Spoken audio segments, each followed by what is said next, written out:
ভেটকেয়ার চ্যানেলে আপনাকে স্বাগতম। আজকে কথা বলবো এটিক্যাল ভেট ক্যালসিয়াম সম্পর্কে। এটি একমি কোম্পানির একটি পণ্য।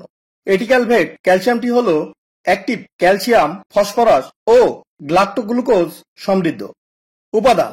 প্রতি 100 মিলিতে রয়েছে active calcium 22.86 milligram, calcium 3600 milligram, active phosphorus 35.33 milligram, phosphorus 1800 milligram, leptadenia reticulata extract 250 milligram, asparagus racemosus extract 250 milligram, andrographis paniculata 100 milligram, vitamin A 45,000 IU, vitamin বি12 200 মাইক্রোগ্রাম, ভিটামিন ডি3 15,000 IU, vitamin K 2.7 1000 microgram, vitamin H 10,000 microgram, carbohydrates 30,000 গ্রাম।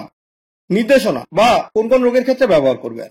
গবাদি পশুর calcium, magnesium ও ফসফরাসের অভাব পূরণ এবং ভারসাম্য রক্ষার ক্ষেত্রে, গবাদি পশুর ভিটামিন ও মিনারেলের অভাব পূরণ করতে, গাভীর প্রসবকালীন জটিলতা সমূহ দূর করতে, গাভীর দুধের উৎপাদন বাড়াতে, গাভীর দুগ্ধকালীন সময় বৃদ্ধি করতে, গবাদি পশুর শরীরের বৃদ্ধি ত্বরান্বিত করতে, গাভীর দুধ জ্বর বা মিল্ক ফিভার প্রতিরোধ করতে, সাব ক্লিনিকাল ম্যাস্টাইটিস প্রতিরোধ করতে, গবাদি পশুর হাড়ের গঠন বৃদ্ধি করতে সহায়তা করে, সুস্থ সবল বাছুর উৎপাদন করতে সহায়তা করে, রিকেটস রোগ ও বামনত্ব রোগ প্রতিরোধ করতে সহায়তা করে, গবাদি পশুর রক্তশূন্যতা দূরীকরণে সহায়তা করে, গবাদি পশুকে কৃমিনাশকের পর খাওয়ানো উচিত, গবাদি পশুর দুর্বলতার হার কমায়। পোল্ট্রি বা পাখি জাতীয় প্রাণীর ক্ষেত্রে ক্যালসিয়ামের ব্যবহার বা কোন কোন ক্ষেত্রে ব্যবহার করবেন। ডিমের খোসা তৈরি ও মজবুত করতে সহায়তা করে, ডিমের উৎপাদন বৃদ্ধি করতে সহায়তা করে, হাড়ের গঠন বৃদ্ধি করতে সহায়তা করে, পায়ের দুর্বলতা দূর করতে সহায়তা করে, ম্যাসকুলার ড্রেস্ট্রফি রোগ প্রতিরোধ করতে সহায়তা করে, অটিস ও পেরোসিস রোগের প্রতিরোধ করতে সহায়তা করে, রিকেটস রোগ প্রতিরোধ করতে সহায়তা করে, ক্যালবোলিজম রোগের প্রতিরোধ করতে সহায়তা করে। হ্যাচাবিলিটির হার কমে গেলে ক্যালসিয়ামের ব্যবহার করতে পারেন। ডিমের উৎপাদন কমে গেলে ক্যালসিয়ামের ব্যবহার করতে পারেন। ডিমের খোসা পাতলা বা খসখসে হলে ক্যালসিয়ামের ব্যবহার করতে পারেন। পোল্ট্রি বা পাখিজাত প্রাণীর ক্ষেত্রে তাদের শারীরিক দুর্বলতা দেখা দিলে ক্যালসিয়ামের ব্যবহার করতে পারেন। মাত্রা বা প্রয়োগ বিধি, কতটুকু এবং কি পরিমাণে খাওয়াবেন। ওষুধটি শুধুমাত্র মুখে খাওয়ানোর জন্য।